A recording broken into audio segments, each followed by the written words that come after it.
Everything around us, including and in particular the internet and social media, is now being used to erode trust in our institutions, interfere in our elections, and wreak havoc on our infrastructure.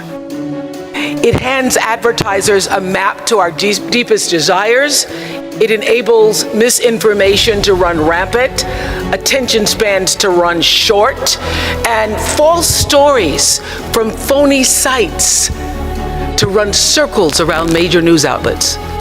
We have literally walked into traffic while staring at our phones. The good news is that there really is a solution. And the solution is each and every one of you, because you will become the new editorial gatekeepers, an ambitious army of truth seekers who will arm yourselves with the intelligence, with the insight, and the facts necessary to strike down deceit.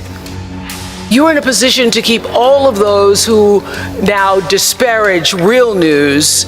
You all are the ones who are going to keep those people in check. Why?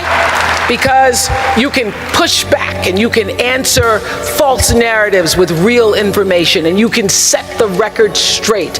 And you also have the ability and the power to give voice, as Dean Bay was saying, to people who desperately now need to tell their stories and have their stories told.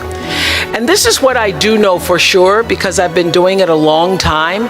If you can capture the humanity of people, if you can just capture the humanity of the people, of the stories that you're telling, you then get that much closer to your own humanity. And you can confront your bias, and you can build your credibility and hone your instincts and compound your compassion. You can use your gifts, that's what you're really here to do, to illuminate the darkness in our world. So this is what I also know, that this moment in time, this is your time to rise. Even though you can't go anywhere. You can't stand in line at Starbucks. You can't go to a party. You can't go to any place without, everywhere you turn, people are talking about how bad things are, how terrible it is. And this is what I know. The problem is everybody is meeting hysteria with more hysteria. And then we just are all becoming hysterical. And it's getting worse. What I've learned all these years is that we're not supposed to match it or even get locked into resisting or pushing against it. We're supposed to see this moment in time for what it is. We're supposed to see through it and then transcend it. That is how you overcome hysteria. And that is how you overcome the sniping at one another, the trolling, the mean-spirited partisanship on both sides of the aisle, the divisiveness, the injustices, and the out-and-out hatred. You use it. Use this moment to encourage you, to embolden you, and to literally push you into the rising of your life. And to borrow a phrase from my beloved mentor, Maya Angelou, just like moons and like suns, with the certainty of tides, just like the hope springing high, you will rise. So your job now, let me tell you, is to take everything you've learned here and use what you've learned to challenge the left, to challenge the right, and the center. When you see something, you say something, and you say it with the facts and the reporting to back it up. Here's what you have to do. You make the choice every day, every single day, to exemplify honesty, because the truth, let me tell you something about the truth. The truth exonerates and it convicts. It disinfects and it galvanizes. The truth has always been and will always be our shield against corruption, our shield against greed and despair. The truth is our saving grace. And not only are you here, USC Annenberg, to tell it, to write it, to proclaim it, to speak it, but to be it. Be the truth. be the truth. So here are variations on a few grand themes, beginning with this. Pick a problem, any problem. The list is long. Here are just a few that are at the top of my list. There's gun violence, and there's climate change, and systemic racism, economic inequality, media bias, the homeless need opportunity, the addicted need treatment, the dreamers need protection, the prison system needs reforming, the LGBTQ community needs acceptance, the social safety net needs saving, and the misogyny needs to stop. But you can't fix everything, and you can't save every soul. But what can you do? Here and now, I believe you have to declare war on one of our most dangerous enemies, and that is cynicism.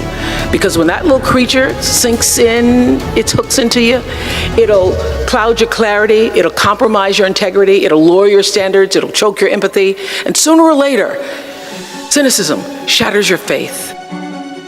When you hear yourself saying, oh, it doesn't matter what one person says, oh well, so what?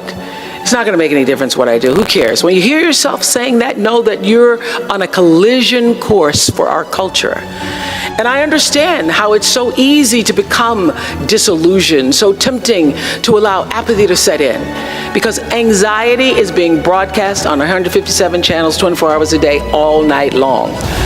And everybody I know is feeling it. But these times are here to let us know that we need to take a stand for our right to have hope. And we need to take a stand with every ounce of wit and courage we can muster. The question is, what are you willing to stand for? That question is going to follow you throughout your life. And here's how you answer it. You put your honor where your mouth is. Put your honor where your mouth is. When you give your word, keep it. Show up, do the work, get your hands dirty, and then you'll begin to draw strength from the understanding, the true knowing that history is still being written. You're writing it every day. The wheel's still in spin, and what you do or what you don't do will be a part of it. You build a legacy, not from one thing, but from everything. You know, my deepest satisfaction and my biggest rewards have come from exactly that. Pick a problem, any problem, and do something about it, because to somebody who's hurting, something is everything. Vote, vote. Pay attention to what the people who claim to represent you are doing and saying in your name and on your behalf. They represent you, and if they've not done right by you, if their policies are at odds with your core beliefs, then you have a responsibility to send them packing. And if you're fighting with someone you really love, for God's sakes, find your way back to them, because life is short even on our longest days. You see, in a court of law, there are loopholes and technicalities and bargains to be struck, but in life, you're either principled or you're not. So do the right thing, especially when nobody's looking. And while I'm at it, do not equate money and fame with accomplishment and character, because I can assure you, based on the thousands of people I've interviewed, one does not automatically follow the other. Something else, you need to know this. Your job is not always going to fulfill you. There will be some days that you just might be bored. Other days, you may not feel like going to work at all. Go anyway. And remember that your job is not who you are. It's just what you're doing on the way to who you will become. Every remedial chore, every boss who takes credit for your ideas, that is going to happen. Look for the lessons, because the lessons are always there. And the number one lesson I could offer you where your work is concerned is this: become so skilled, so vigilant, so flat out fantastic at what you do that your talent cannot be dismissed.